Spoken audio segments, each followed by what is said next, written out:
नमस्कार मित्रांनो, मी मारुती पाटील, हत्तेगाव, तालुका शिराळा। माझ्या घरामध्ये माझे वयोवृद्ध वडील आहेत, 97 वय आहे त्यांचं आणि माझ्या आईचं 88 वय आहे। तर त्यांचा नेहमी प्रॉब्लेम असतो की सांधे दुखत आहेत, गुडघे दुखत आहेत आणि म्हातारं माणूस झालं की त्यांना हा प्रॉब्लेम असतोच नेहमी। तर त्यांच्यासाठी बऱ्याच वेळा मी औषधं आणून देतो, डॉक्टरी करत असतो, पण त्या डॉक्टरच्या औषधामुळे त्यांना साईड इफेक्ट्स भरपूर होतात आणि उलट त्यांचं आज जेवढं दुखत होतं त्याच्यापेक्षा 1-8 दिवसांनी गोळ्या खाल्ल्यानंतर जास्तच दुखत असते।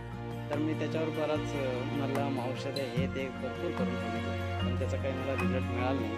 पण एकदा मला एक्झिबिशनमध्ये एक झटका वातनाशक तेल मिळालं। हे प्रथम एंटरप्राइजेस या कंपनीचं आहे आणि याच्यावरती बघा, कंबरदुखी, गुडघेदुखी, सांधेदुखी, जखडलेले खांदा, मुरगळे सगळ्यावरती आणि अगदी महत्त्वाचं म्हणजे सर्दीवर सुद्धा आहे। आणि आता या कोरोनामध्ये माहिती आहे ना तुम्हाला, साधी सर्दी झाली तरी आपल्याला टेन्शन होतं, पण आपल्या घरामध्ये लहान मुलं वगैरे असतील किंवा अजून कोणी, तर हे सर्दीसाठी पण चांगलं आहे। हे काही पिण्याचं नाही आहे, वास घ्यायचा आहे फक्त या औषधाचा। आणि जिथे सांधा वगैरे दुखतो त्या ठिकाणी हे चोळायचं आहे, गुडघ्याला असेल किंवा कुठे मुरगळलं असेल, त्यासाठी अतिशय चांगलं आहे आणि मी याचा वापर केला आहे। आता अतिशय उपयुक्त आहे हे औषध। नमस्कार।